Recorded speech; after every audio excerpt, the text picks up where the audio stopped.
So guys, welcome back to our channel. So today we are going to discuss about the nucleophilic reaction in aldehydes and ketone. So and the difference between the nucleophilic reactivity in aldehydes and ketone. Why aldehydes are more reactive than ketone toward nucleophilic addition reaction. So today we are going to discuss about that.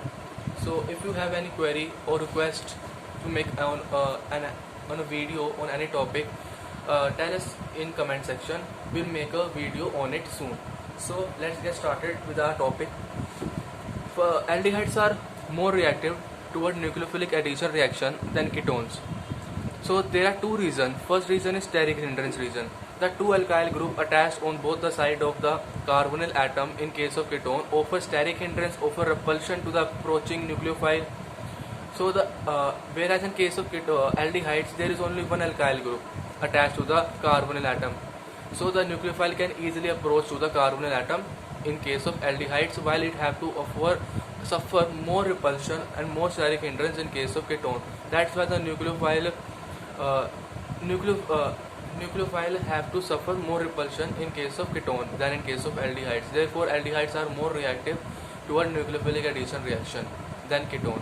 The second reason is electronic reason. The two alkyl group, electron donating group, attached to the carbonyl carbon atom in case of ketone reduces its electrophilicity. As we know, nucleophiles are negatively charged and they have affinity love for the positive charge.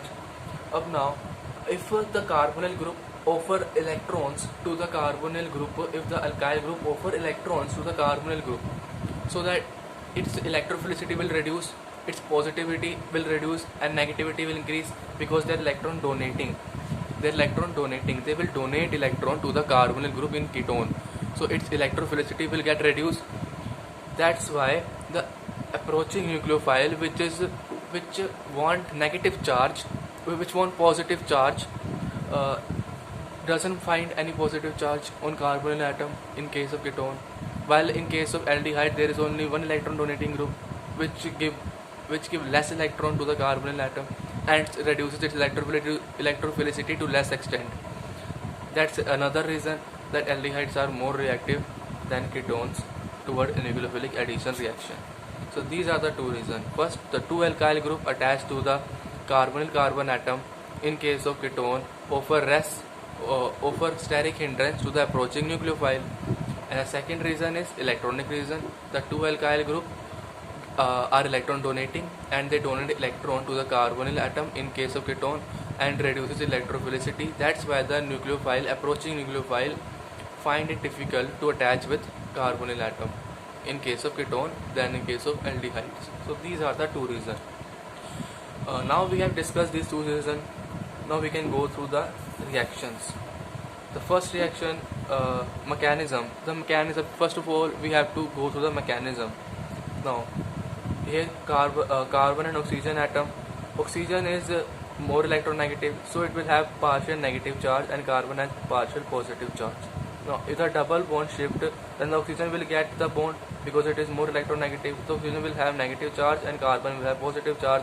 Nucleophile always have negative charge and it will go toward the positive charge. Carbon has positive charge, so it will bind with it, and we have this complex where we have carbon with 4 bonds and oxygen with negative charge, and here is a nucleophile that approach toward the molecule. Addition of cyanide.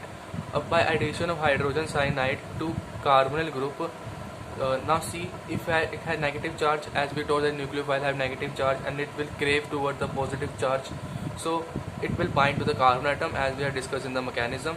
Now if we treat it with H plus, then the O minus ion get bound with the H plus ion and it will form OH.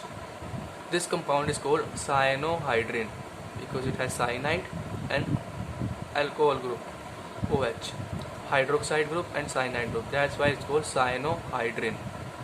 Now addition of sodium bisulfite NaHSO3, not SO4. It's not sulfate, it's sulfide. NaHSO3 bisulfite. Where we get bi, it means it contains hydrogen atom also. So like sodium bicarbonate NaHCO3. So addition of sodium bisulfite to carbonyl group. Here the carbonyl group represent both aldehydes and ketone. If it have H here, then it is a aldehyde, and if it had both side R group, then it is a ketone. It will be a ketone.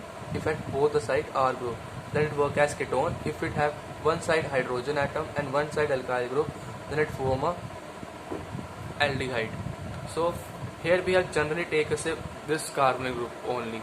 So if we add hydrogen bisulfide, hydrogen sulfide ion to this carbonyl group, then it will similarly that negative charge go to the positively charged carbon atom and will form this complex.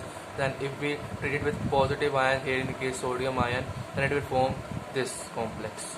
And here is a trick that it is a go through proton transfer. It will go through proton transfer where there is a proton transfer and shift.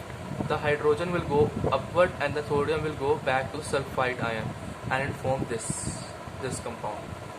Now addition of alcohol to carbonyl group. So here we have taken ketone and aldehydes. If in aldehydes, if we add alcohol, then it will form hemiacetal. The O have negative charge, and negative charge will cope up with positive charge. R have positive charge, so it will bind with the oxygen atom, and the negative charge OH ion will bind to the carbon atom. Here we have formed hemiacetal. If we treat it with again a alcohol, a different alcohol molecule, then the H will be replaced by the R dash, and this H will bind with OH minus ion to form H2O. This compound is called acetal. If we take ketone in case of aldehydes and treat it with this compound is called ethylene glycol. Ethylene glycol. It will have two OH group. The carbonyl group react with it to form this compound. This compound is called ethylene glycol ketal. Ethylene glycol ketal. Acetal because it have aldehyde, ketal because it have ketone.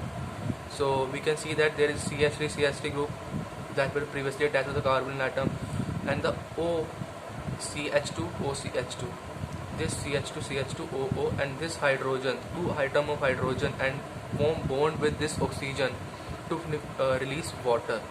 The water will release here because these hydrogen atom dissociate from this ethylene glycol compound and bind with this oxygen atom to form water. This water will remove and this compound is called ketal. It can call only ketal also. Ketal. So here guys, this is the video. I hope that you understand it well. If you have any query, please ask us in the comment section, and do subscribe to our channel, like the video if you understand it. Our aim is not only to study you, it's not only to provide material to you, because there are so much YouTube channel in the YouTube. Our main focus is to just to understand you as possible as we can go to. So if you guys understand it well, then like this video.